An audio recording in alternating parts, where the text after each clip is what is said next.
Jumpa lagi dengan saya Al di channel Al Murid. Kembali saya mau mengajak kita semua untuk menyaksikan diskusi Edis. Saya senang banyak dari kita tersadarkan setelah mendengarkan penjelasan Edis. Saya juga tahu ada yang tidak senang dengan Edis, tetapi masalah suka tidak suka itu pilihan masing-masing. Kita akan terus menunjukkan kebenaran iman Kristen kepada semua orang. Untuk itu mari kita simak bersama-sama diskusi ini.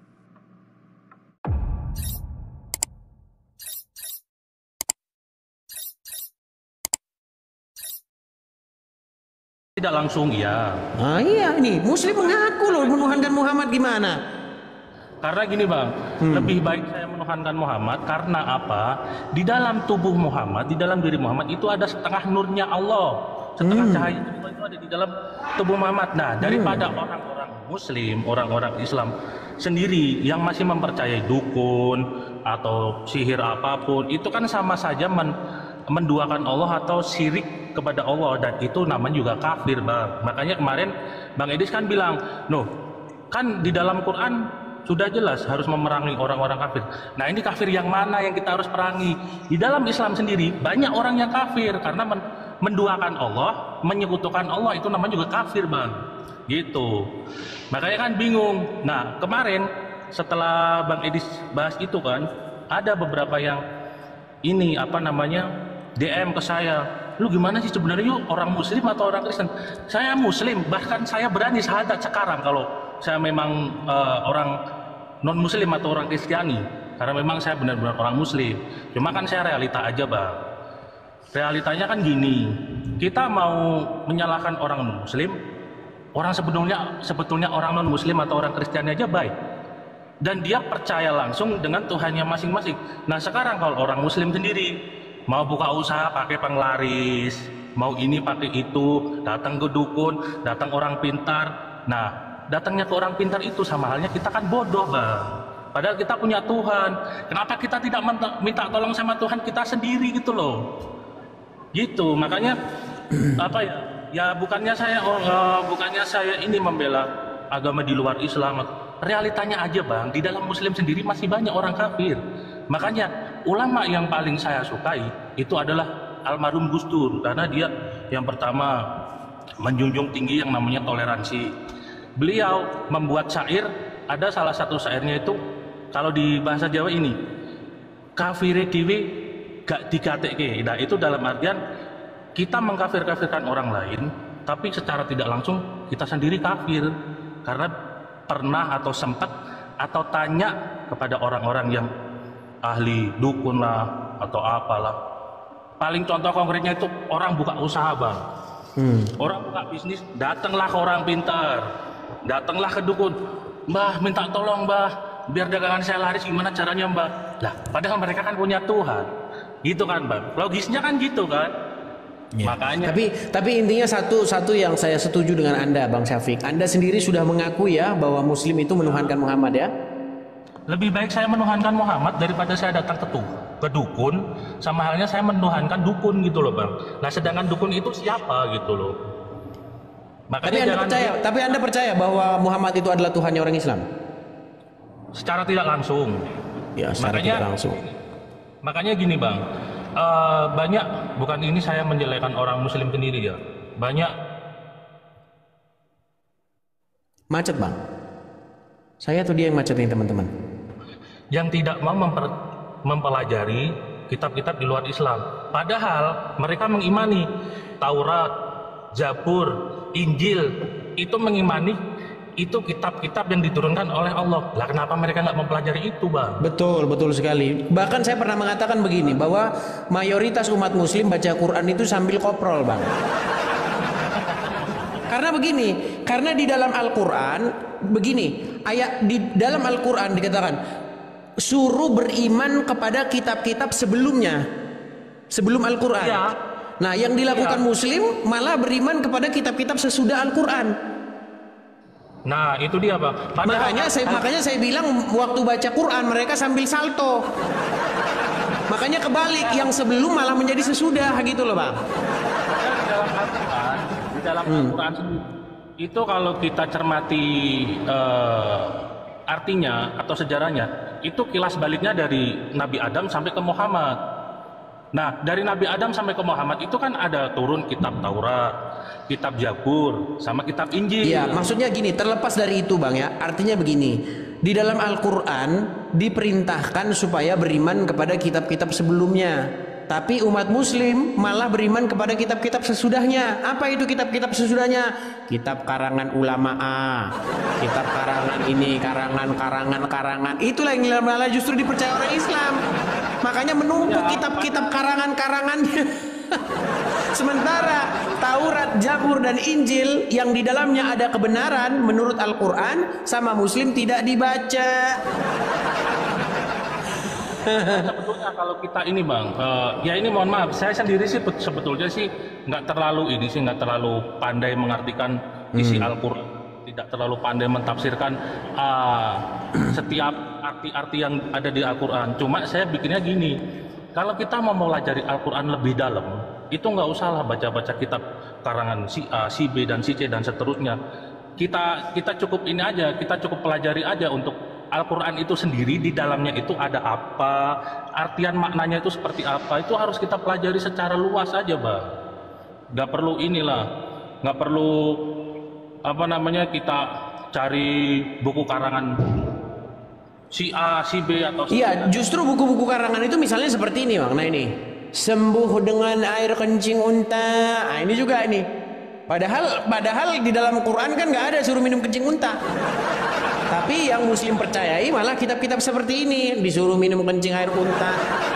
Tapi saya nggak dipraktekkan gitu loh. Sebenarnya saya malah senang kalau dipraktekkan. Makanya banyak ini Bang, banyak pembaca-pembaca kitab atau pembaca-pembaca buku yang tidak pernah tahu makna arti di dalamnya itu seperti apa. Dia hanya cuma mencerna secara luarnya aja, dalamnya tapi dia tidak tahu secara logisnya itu seperti apa. Seperti kita kita dalam pandangan itu kan kadang ada berbeda. Mungkin kita ibaratkan angka 9. Angka 9 kita kalau lihatnya dari sisi bawah bisa jadi angka 9. Kalau dari sisi atas bisa jadi angka 6. Anda dibilang Oten menyamar katanya ini. Bukan. Sebentar. Biar saya konfirmasi dulu. Jangan-jangan ada yang mengatakan ini Oten menyamar ini. Sebentar. Kita kasih naik dulu ya. Kita kasih naik sebentar. Siapa ini mau kita kasih naik ini? Waduh. Sebentar, kita kasih naik, ini ada Ken Erbaim. Oke, kita kasih naik nih. Halo Ken Erbaim, silakan nyalakan kamera Anda. Halo. Ya, Ken RA Baim, silakan nyalakan kamera Anda.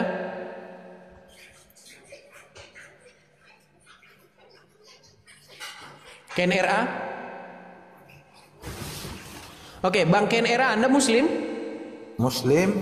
Ya, ini Syafika ini dia Muslim dan dia mengakui bahwa secara tidak langsung umat Muslim itu adalah penuhan Muhammad. Anda setuju? Tidak. Ya, mungkin silakan tanggapannya, Syafika. Saya menonton dulu lah, soalnya Muslim juga kan berbeda pendapat terus ini. Yang mana yang benar kalian? Silakan.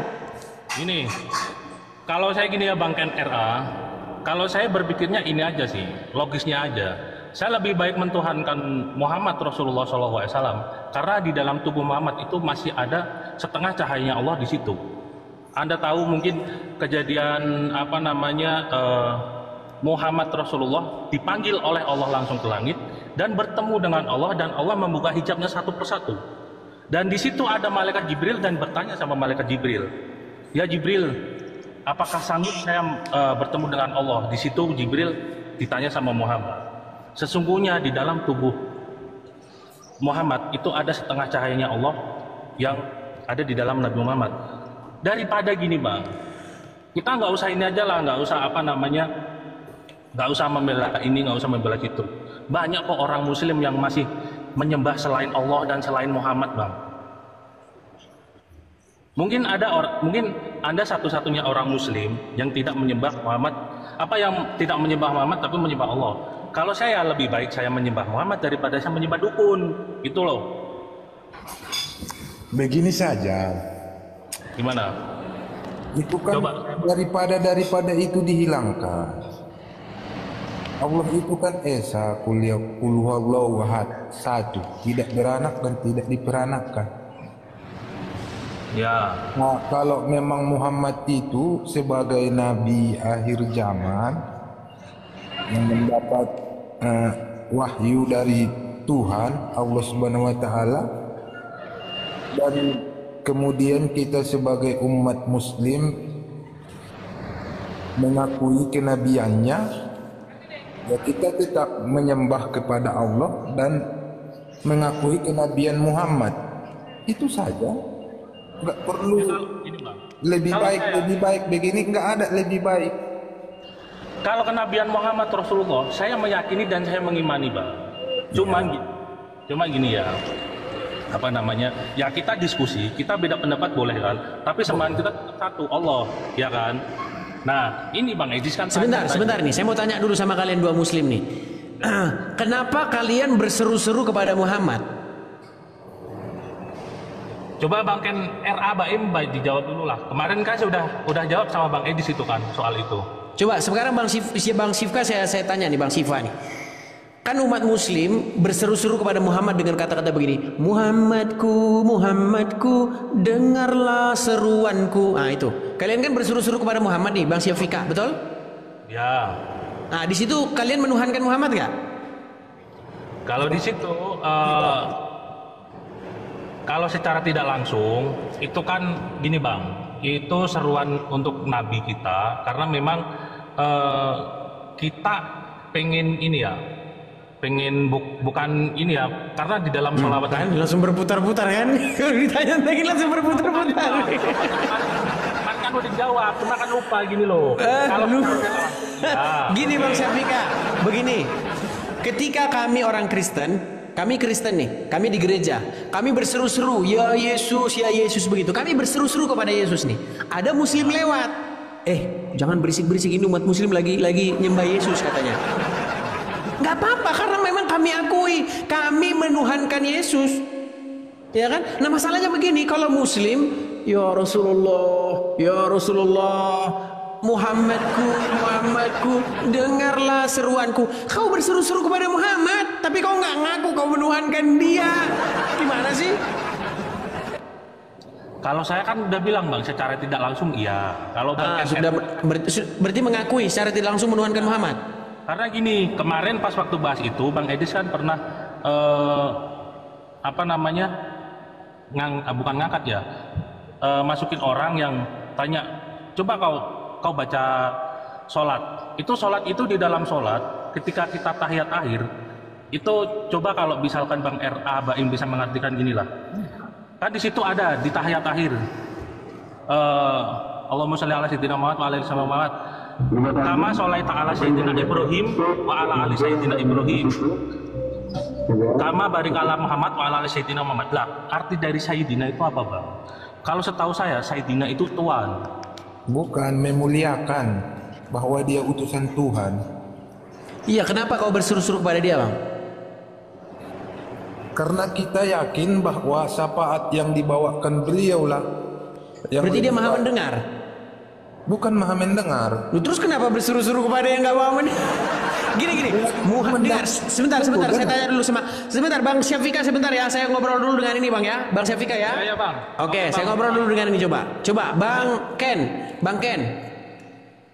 Ketika kamu mengatakan Muhammadku, dengarlah seruanku. Nah, kau meminta supaya seruanmu didengar, betul? Betul nggak? Begini. Jangan begini dulu. Betul atau tidak? Saya nggak pernah. Berarti mereka bukan muslim itu. Muhammadku, dengarlah seruanku. Mereka muslim bukan itu? Ya jelas muslim. Oke, ketika mereka sebentar dulu. Ketika mereka mengatakan dengarlah seruanku, berarti mereka meminta kepada Muhammad supaya Muhammad mendengar seruan mereka, betul? Muhammad itu hanya utusan. Saya nggak tanya Muhammad itu siapa. Mereka meminta kepada Muhammad supaya Muhammad mendengar seruan mereka. Betul atau salah? Betul. Apakah Muhammad mendengar seruan mereka? Allahu a'lam. Itu tidak dapat Berat. Makanya bang, aku bilang bang, sebenarnya kalau kalian betul-betul mendalami agama Islam, kalian itu menuhankan Muhammad. Kalian itu meminta kepada Muhammad, Muhammadku, Muhammadku, dengarlah seruanku. Kalian berseru. Makanya yang berseru-seru kepada mayat itu adalah agama Islam. Fakta yang saya katakan itu fakta.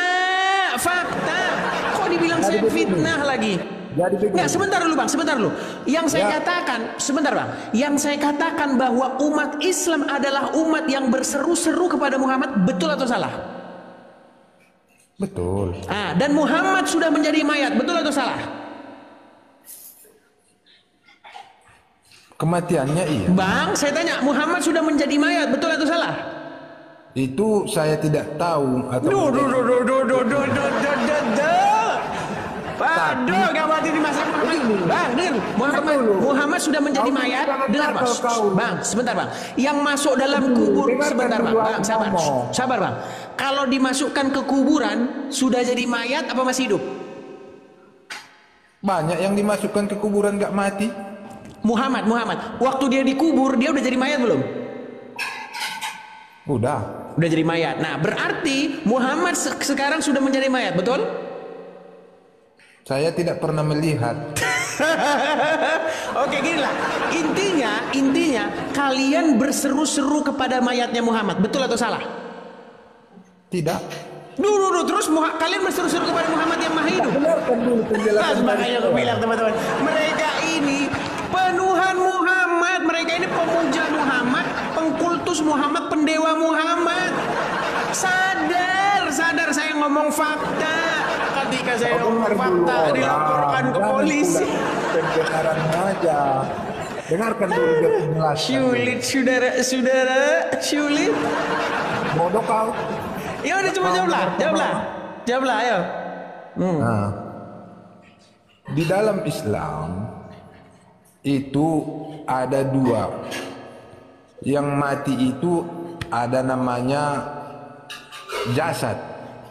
Terus? Yang batin, ruh. Ada ruh. Ruh ini ketika jasadnya dipindah dari ruh, berarti masih hidup. Berarti kalian berseru-seru pada rohnya Muhammad? Bukan roh. Terus kalian berseru-seru kepada siapa lah? Coba saya tanya dulu. Kalian berseru-seru kepada apanya Muhammad? Tunggu dulu, dengarkan dulu. Kepada ruhnya, kepada jasadnya, atau kepada siapa? Coba kalian berseru-seru kepada arwahnya Muhammad apa kepada jasadnya Muhammad? Coba ayo. Bukan begitu, dengarkan dulu. Bukan begitu, bagaimananya?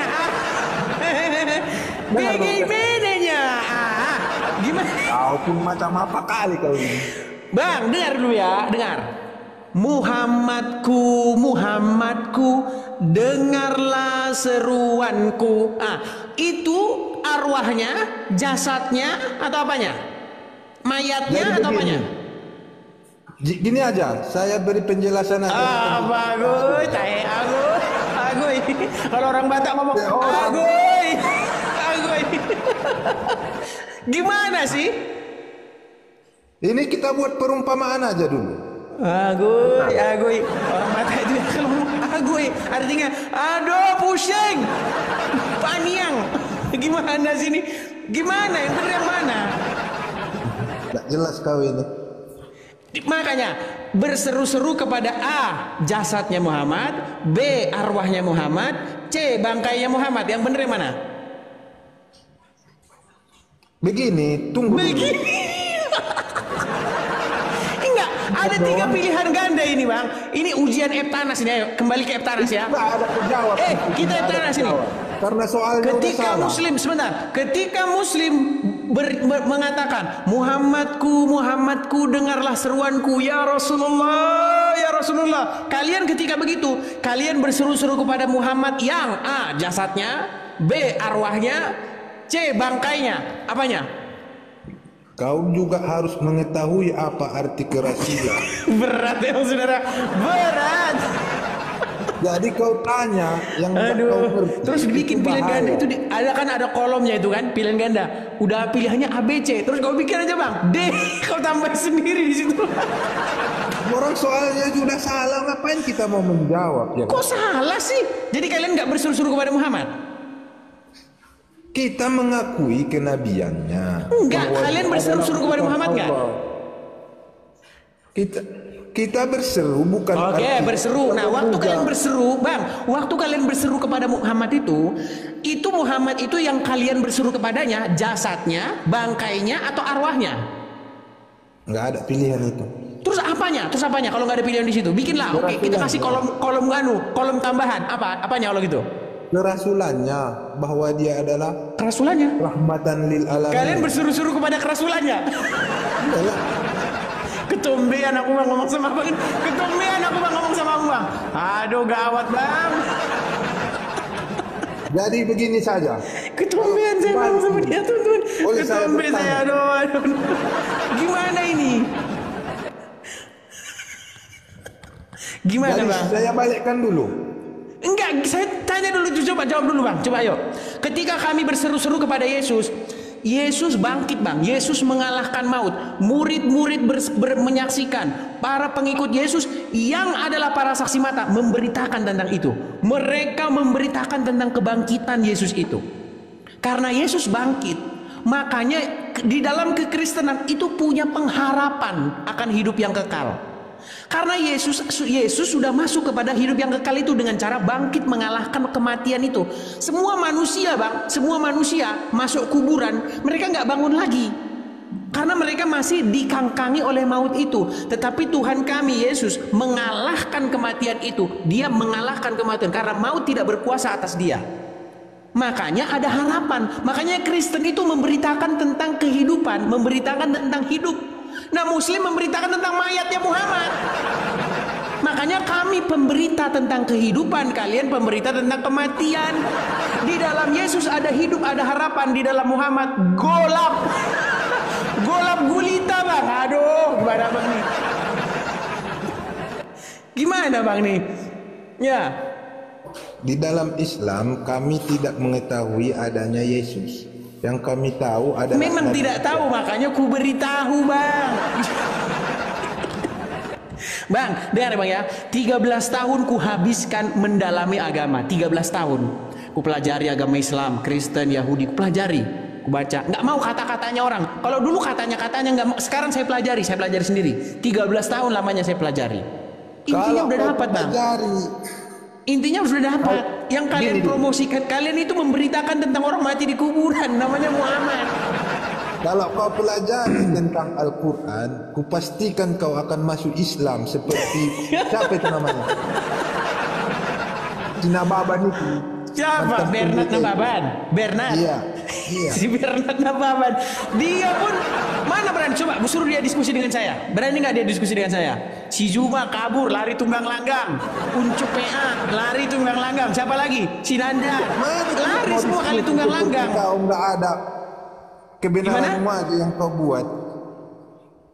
Coba bantah. Tadi aja abang ku beri pertanyaan masalah kalian berseru-seru kepada Muhammad. Kau tidak menjawab, lari ke sana, lari ke sini, macam ular yang kejepit pintu dapur. Mutar gimana? Jadi begini, dengar dulu ya. Kau akuikah penemu lampu pijar itu? Penemu lampu pijar? Iya. Siapa? Siapa penemu lampu? Itulah dulu. Iya, siapa penemu lampu? Ngomong-ngomong siapa penemu lampu? Siapa? Teman-teman coba di kolom komentar. Penemu lampu siapa? Thomas Alva Edison? Kayaknya nama saya itu Edison. Iya. Oke. Sekarang aku tanya Bang. Di dalam agama Islam, di dalam Quranmu, kalau abang buka Quranmu itu ya, seburuk-buruknya hewan, seburuk-buruknya makhluk adalah orang-orang kafir. Menurut Quranmu. Quran mengatakan begitu Bang. Tapi herannya, orang yang dikatakan oleh Tuhanmu itu sebagai seburuk-buruknya makhluk, mereka bikin pesawat Bang. Orang Wahyudi, orang Kristen menemukan segala yang, semua yang abang pakai di rumah itu, semua penemunya itu nggak ada satupun yang orang Islam Bang. Nggak ada satupun. Bagaimana mungkin Bang? Umat yang dikatakan seburuk-buruknya makhluk, justru malah mereka bikin pesawat, kalian pakai naik haji. Mau kalian jalan naik haji. Terus apa lagi? HP yang kita pakai ini, listrik, semua, telepon, semua bang, semua penemuan-penemuan yang kita pakai untuk menunjang peradaban manusia ini, temuannya orang Wahyudi, orang Karesteng. Nggak ada satupun temuannya orang Islam. Satu temuannya orang Islam bang, ini, aku kasih sama bang nih. Satu temuan ajaib orang Islam, nih. Nah, sembuh dengan air kencing unta.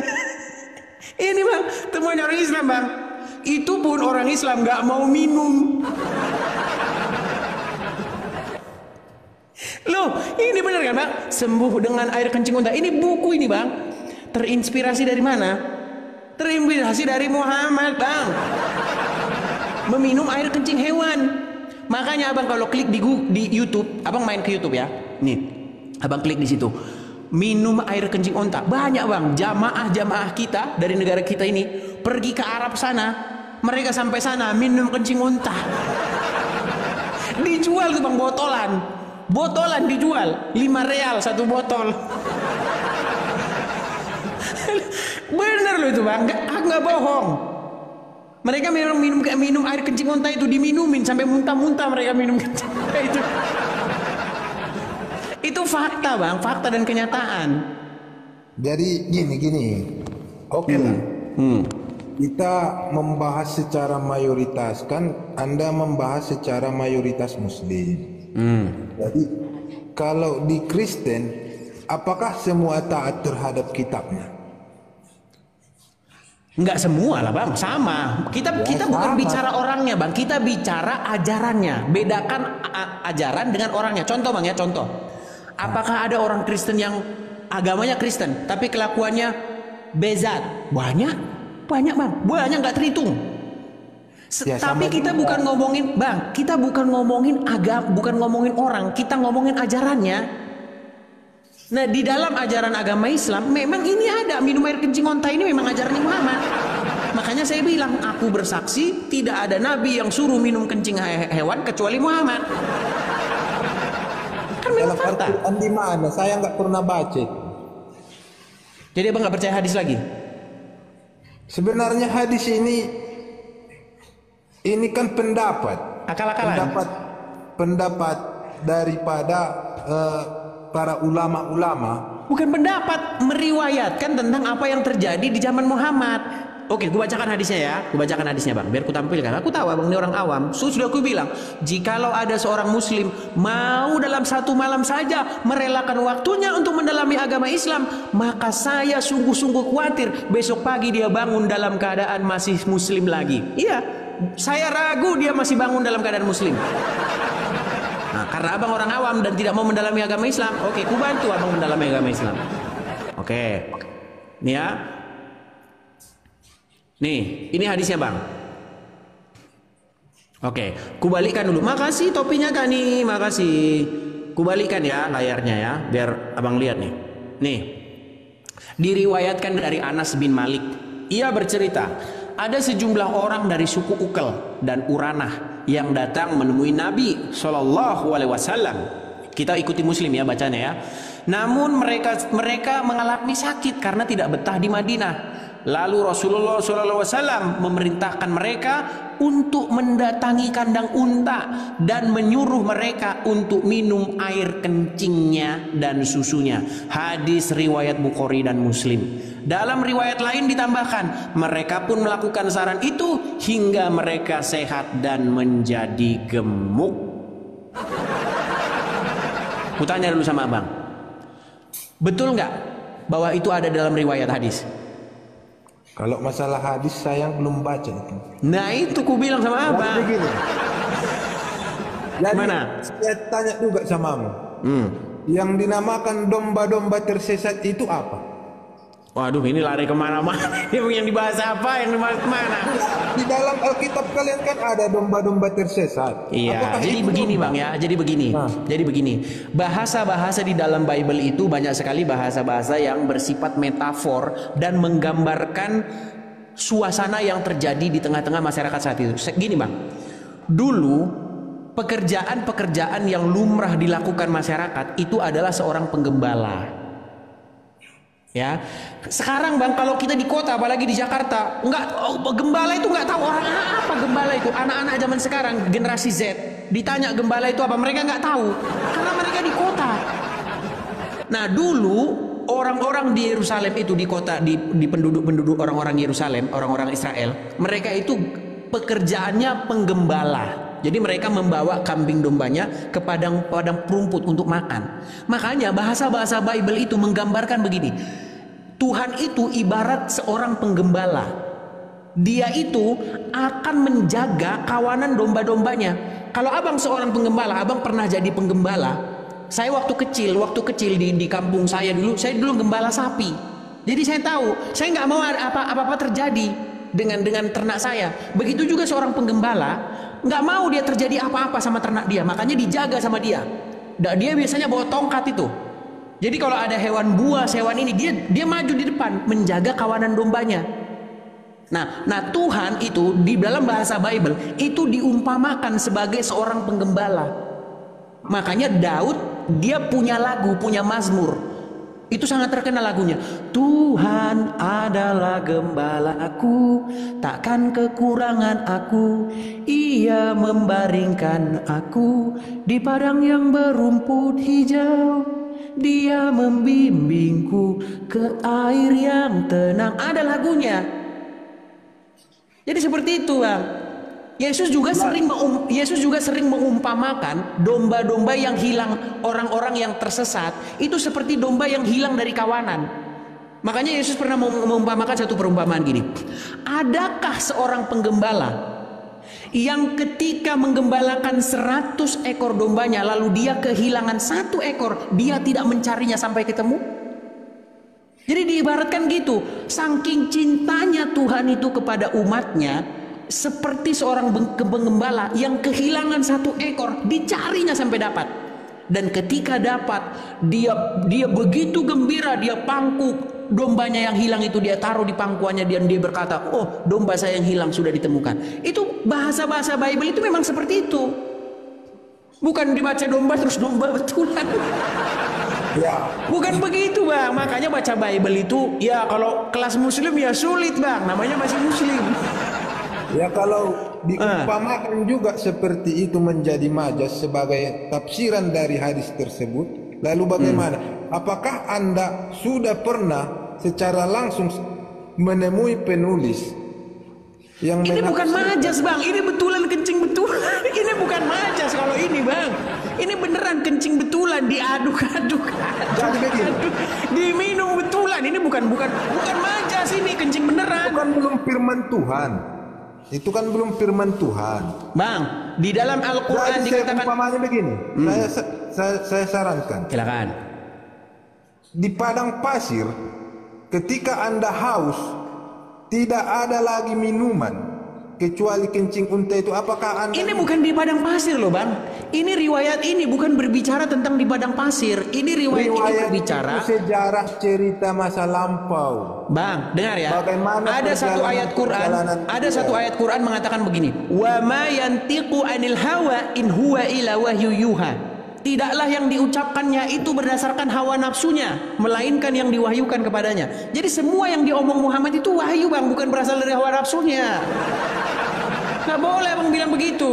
Setiap Muhammad ngomong itu, perkataannya itu adalah wahyu, bukan asal-asal ngomong. Ya kita akui. Nah oke, kalau begitu karena Muhammad menyuruh orang sakit minum kencing hewan, kenapa Muslim sekarang nggak mau mempraktikkan ajaran Muhammad?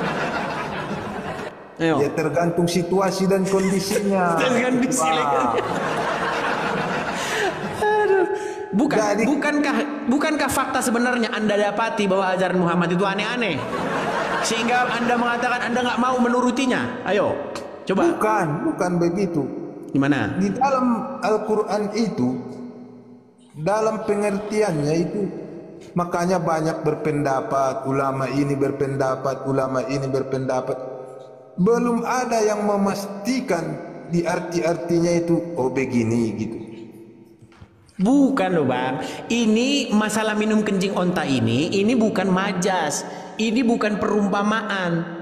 Jadi Bukan begini. sebuah metafora, ini betul-betul. Bahkan begini bang, ini sampai bikin buku mereka, sembuh dengan air kencing unta.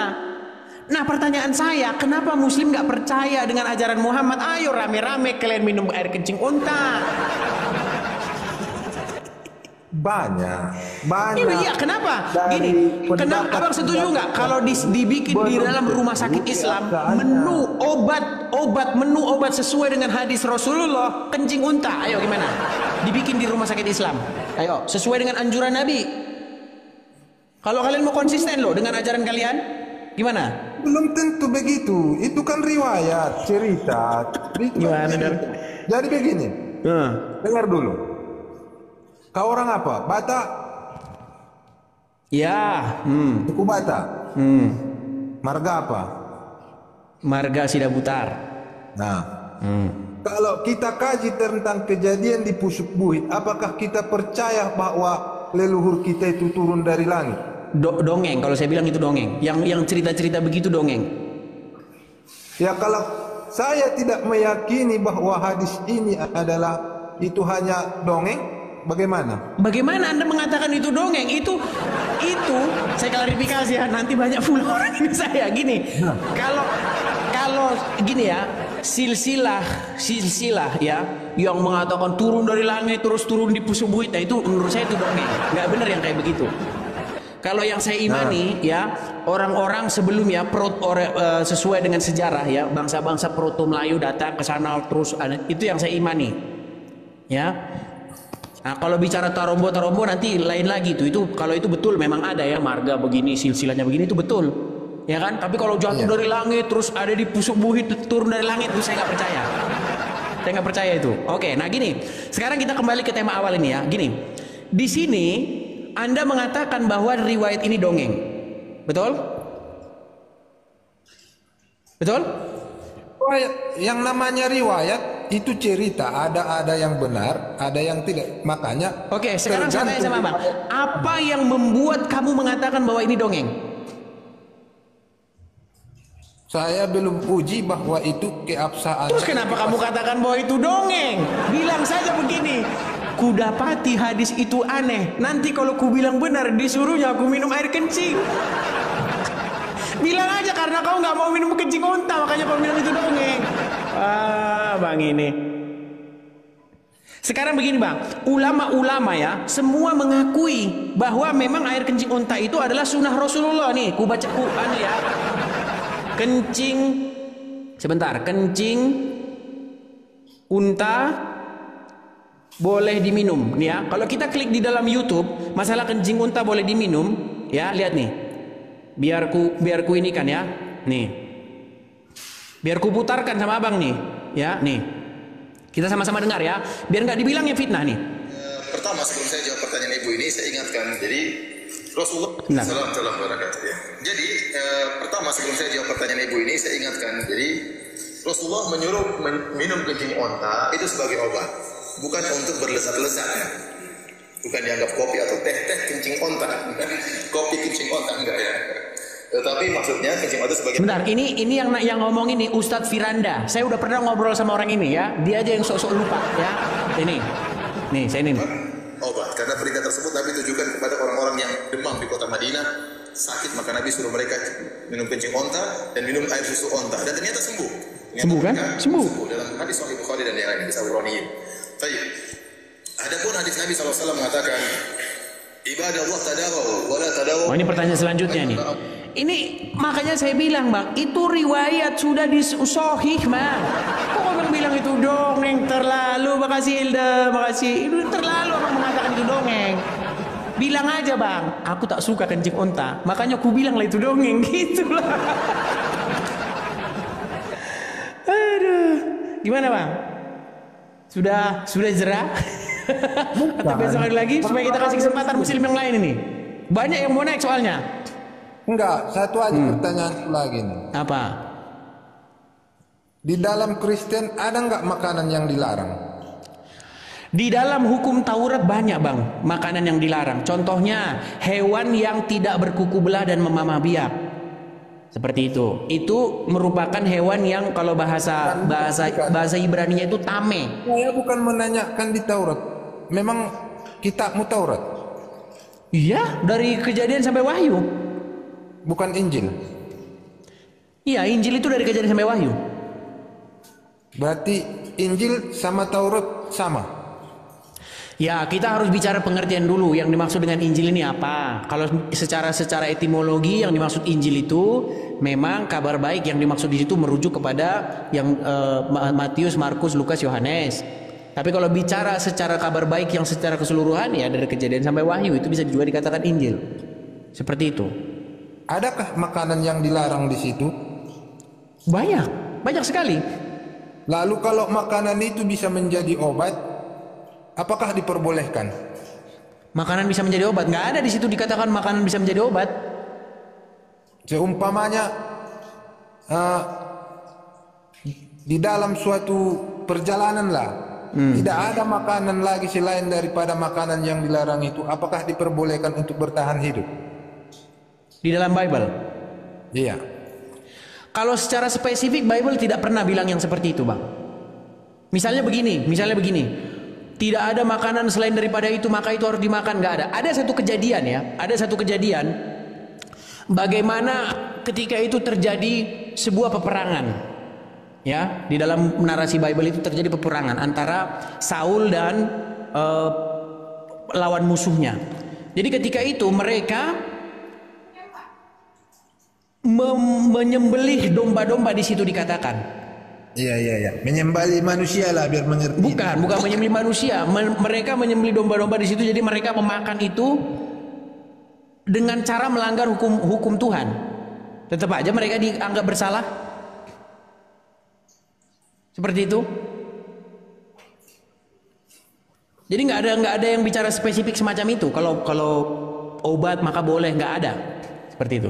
Nah, tapi kalau abang perlu tahu, di dalam kitabmu, di dalam Al-Quran, di situ Nabi Isa di dalam Quran itu dia menghalalkan apa yang tadinya haram. Apa itu coba pertanyaannya? Tak pernah dengar nggak ayat itu? Enggak. Jadi Isa di dalam Al-Quran mengatakan, aku menghalalkan yang tadinya diharamkan. Nah, menjadi pertanyaan apa itu?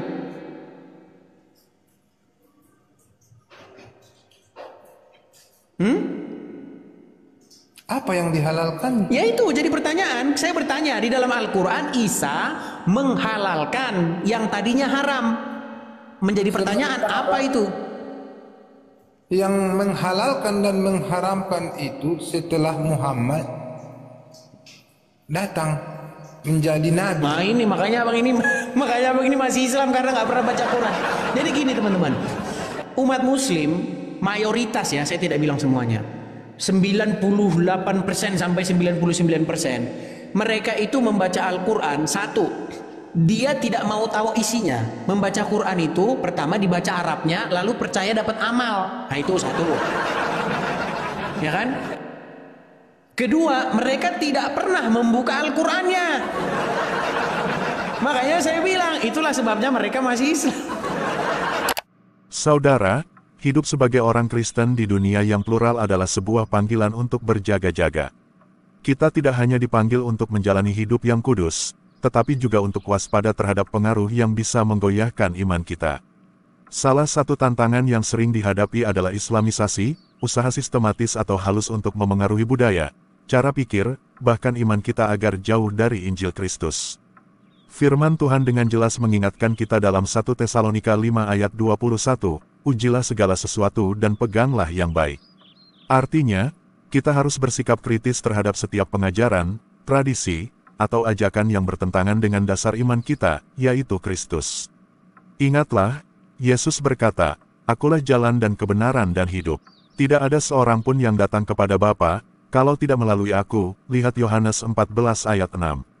Saat ini, banyak cara yang digunakan untuk memengaruhi iman kita, mulai dari pendidikan, media, budaya, hingga dialog antaragama. Sebagai pengikut Kristus, kita perlu memiliki dasar yang kokoh. Mazmur 119 ayat 105 mengingatkan kita bahwa firman Tuhan adalah pelita bagi kaki kita dan terang bagi jalan kita. Dengan mempelajari firman secara mendalam, kita dapat mengenali kebenaran dan menolak ajaran yang menyesatkan. Namun, kewaspadaan tidak cukup. Yesus memerintahkan kita untuk bijaksana seperti ular dan tulus seperti merpati, Matius 10 ayat 16. Kita tidak dipanggil untuk menciptakan konflik atau menunjukkan kebencian, tetapi untuk tetap berdiri di atas kebenaran dengan hikmat dan kasih. Dalam menghadapi tantangan, doa menjadi senjata utama kita. Yakobus 1 ayat 5 berkata, "Jika ada di antara kamu yang kekurangan hikmat, hendaklah ia memintakannya kepada Allah." Di tengah semua itu, kasih harus tetap menjadi dasar tindakan kita. Rasul Petrus menasihati, "Tetapi kuduskanlah Kristus di dalam hatimu sebagai Tuhan. Dan siap sedialah pada segala waktu untuk memberi pertanggungjawaban kepada tiap-tiap orang." 1 Petrus 3 ayat 15. Mengasihi orang lain tidak berarti berkompromi dengan kebenaran. Sebaliknya, kita dipanggil untuk menyatakan Injil dengan penuh hormat namun tanpa ragu. Tantangan seperti Islamisasi bukanlah ancaman yang harus membuat kita takut. Yesus telah berjanji bahwa pintu-pintu alam maut tidak akan menguasai gerejanya, Matius 16 ayat 18. Oleh karena itu, marilah kita berdiri teguh, memegang kebenaran firman, dan bersaksi dengan berani. Tuhan kiranya kuatkan kita mengikutinya. Salam murid Kristus.